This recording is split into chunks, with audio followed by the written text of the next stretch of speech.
Hello friends, welcome to my YouTube channel all India jobs. आज मैं आपके लिए लाया हूँ रेलवे की तरफ से एक न्यू रिक्रूटमेंट जो कि आरआरसी रिक्रूटमेंट 2023-2024 है। इसमें ये टोटल नंबर ऑफ पोस्ट निकाली गई है 3093, 3093 रिक्रूटमेंट पोस्ट निकाली गई हैं। इसकी जो लास्ट डेट होने वाली है वो 11 जनवरी 2024 होने वाली है। इसमें क्या फ़ीस लगने वाली है, क्या आपकी एजुकेशन क्वालिफ़िकेशन होने वाली है, क्या आपकी एज लिमिट होने वाली है, इन सभी जानकारियों को जानने के लिए आप चैनल पर बने रहिए। अगर आप चैनल पर नए हैं तो वीडियो को लाइक करें, चैनल को सब्सक्राइब करें और बेल आइकन को बटन ज़रूर दबाएं ताकि इस तरह के और नोटिफिकेशन मैं आपके लिए लाता रहूं। अब चलते हैं हम नोटिफिकेशन की ओर। तो फ्रेंड्स, जैसा कि मैंने आपको बताया, रेलवे रिक्रूटमेंट सेल आरआरसी की तरफ से रिक्रूटमेंट पास हुई है और ये नॉर्थन रेलवे की तरफ से रिक्रूटमेंट है। मतलब Lajpat Nagar, new Delhi, double pin code जो है 110024। और इसकी जो वेबसाइट दी गई है www.rrcnr.org दी गई है। इसका notification number RRC/NR-001/2023/ACT apprentice dated 4/12/2023। ठीक है ना, मतलब 4 दिसंबर 2023। ठीक है। इसमें जो रिक्रूटमेंट निकाली गई है उसको भरने की जो लास्ट डेट दी गई है वो 11 जनवरी 2024 दी गई है और 11/12/2023 मतलब 11 दिसंबर 2023 से इसके फॉर्म डलाना प्रारंभ हो गए हैं। और इसकी जो मेरिट लिस्ट है, मतलब जो आपकी ज्वाइनिंग के लिए जो मेरिट लिस्ट निकाली जाएगी वो निकाली जाएगी 12 फरवरी 2024 को। तो फ्रेंड्स, जैसा कि मैं आपको बता दूं, इसे अगर आप अप्लाई करना चाहते हैं तो आपके लिए क्या क्या शर्तें रखी गई है। मतलब आपके पास 10th प्लस ITI होना चाहिए। ठीक है ना, 50% से होना चाहिए। SCVT NCVT वाले कोई भी व्यक्ति इस वैकेंसी को अप्लाई कर सकते हैं। जो आपकी एज लिमिट रखी गई है वो 15 से 24 साल तक रखी गई है।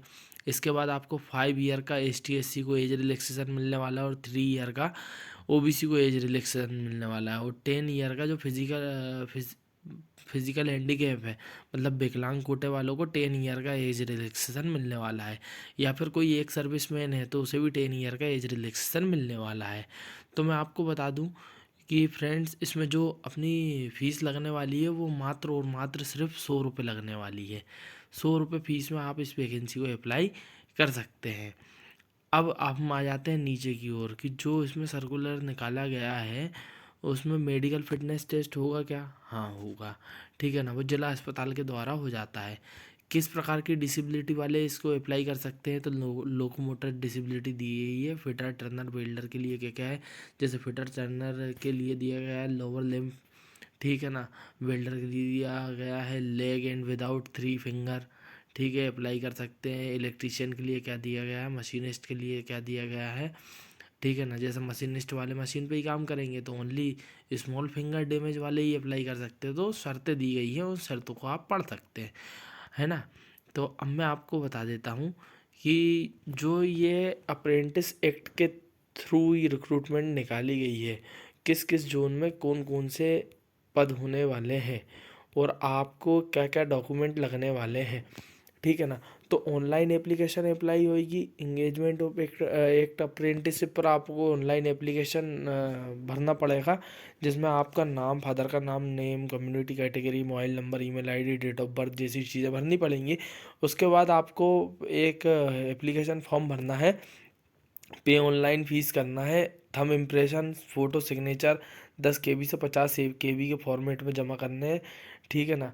उसके बाद कास्ट सर्टिफिकेट, PWD, एक सर्विसमैन सर्टिफिकेट, ये सब चीज़ें भरनी है। Upload photo signature, thumb impression, application details and print. उसके बाद photo signature, impression, thumb 10 KB से 50 KB JPG के साइज़ में होने चाहिए। ठीक है ना। और सेव इमेजेस और upload certificate, education, caste, PW, एक सर्विसमैन सर्टिफिकेट और कंप्लीट आपका candidate can take print application and payment slip. ठीक है ना, 100 रुपये की फ़ीस जमा करनी है। ठीक है। उसके बाद डेट ऑफ बर्थ की प्रूफ के लिए आप 10th की मार्कशीट दे सकते हैं या फिर SSC मार्कशीट दे सकते हैं। प्रूफ ऑफ एजुकेशन क्वालिफिकेशन के लिए वो 10th की मार्कशीट और ITI की मार्कशीट दे सकते हैं। ITI में आपको ऑल सेमेस्टर की मार्कशीट देनी है। SCVT NCVT और NCVT SCVT का एक सर्टिफिकेट आता है, NTC सर्टिफिकेट, वो आपको देना है। www.rrc NR.org की साइट पे जाना है। डिसेबिलिटी सर्टिफिकेट भी आप लगाना है, ठीक है ना। उसी से ये साइट दी गई है, इससे ही आपको फॉर्म भरा आएगा। उससे पहले आपको अप्रेंटिसशिप पोर्टल पर आपका रजिस्ट्रेशन करना पड़ेगा, ठीक है। तो अब आ जाते हैं वैकेंसी की ओर। तो वैकेंसी की ओर अब भाई इसमें जो डिवीज़न दिए गए हैं, हाँ, जैसे लखनऊ डिवीज़न दिया गया है LKO, ठीक है ना। तो लखनऊ को LKO बोलते हैं। तो LKO डिवीज़न में मैकेनिकल, DSL और इलेक्ट्रीशियन, फिटर, कारपेंटर, ठीक है। तो मैकेनिकल वाले 110 पोस्ट है, 55 जनरल से, 17 SC से, ST से 5 है, OBC से 30 है। और फिजिकल हैंडीकैप में HI वाले 1 पोस्ट है, LD वाली 2 है, MD की 0 है, VI की 0 है। तो एक सर्विसमैन की 11 पोस्ट है टोटल, ठीक है। फिर आ जाते हैं इलेक्ट्रीशियन पे। इलेक्ट्रीशियन के 30 पद निकाले गए हैं टोटल। 15 जनरल से है, SC से 5 है, ST से 2 है, OBC से 8 है, HI से 0 है, LD से 1 है, MD से 0। जब फिजिकल हैंडीकैप है ना, फिर आ गए। तो टोटल नंबर ऑफ पोस्ट इस तरह के फिटर, कारपेंटर सभी मिला के 335 पद, 335 पद, 335 पोस्ट निकाली गई है। जनरल से 167 है, SC से 52 है, ST से 24 है, OBC से 92 है, ठीक है। फिर आ जाते हैं हम जो ट्रेड के अनुसार, फिर जो ब्रिज वर्कर है, ठीक है। तो ब्रिज वर्कर में fitter, MMB, forger, heat treater, welder, GNG welder, structure, painter, machinist, turner, material handling operator, ये सब पद निकाले गए हैं, ठीक है ना। इन ट्रेडों के लिए पद निकाले गए हैं। तो टोटल नंबर ऑफ पोस्ट 43 है, जनरल से 23 है, SC से 7 है, ST से 2 है, OBC से 11 है। बाकी आप देख सकते हैं किस किस ट्रेड की जैसे आप जनरल से आते हैं तो फिटर की 7 है, तो ऐसा आप चेक कर सकते हैं और इसका स्क्रीनशॉट भी ले सकते हैं। कैरिज वर्कशॉप में जो AMB वाले हैं, LKO वाले हैं, carpenter, fitter, painter, general, trimmer, machinist, welder, total number post जो निकाली गई है 394, जनरल से 189 है। SC से जो पोस्ट निकाली गई है 189 है, उसके जनरल 56 है, SC से 28 है, OBC से 101 है, फिजिकल हैंडीकैप की 5, 4, 2 और उसके बाद एक सर्विसमैन की 11 पोस्ट, ठीक। तो इस प्रकार से रोलिंग स्टॉक वर्कशॉप में कितनी है, रोलिंग स्टॉक वर्कशॉप में कितनी है, इलेक्ट्रीशियन CB LKO में कितनी है, उसके बाद JUDW वर्कशॉप में कितनी निकाली गई है, bridge and workshop Tilak bridge में कितनी निकाली गई है, ठीक है। फिर TMC लाइन में कितनी पोस्ट है। ऐसा आप जिस भी पोस्ट के लिए अप्लाई कर रहे हैं और जिस भी जगह के लिए अप्लाई कर रहे हैं, तो पहले आप देख लें कि फ़िरोज़पुर में कितनी पोस्ट निकाली गई है। फ़िरोज़पुर की बता देता हूँ, ये तो दिल्ली लखनऊ की हो गई।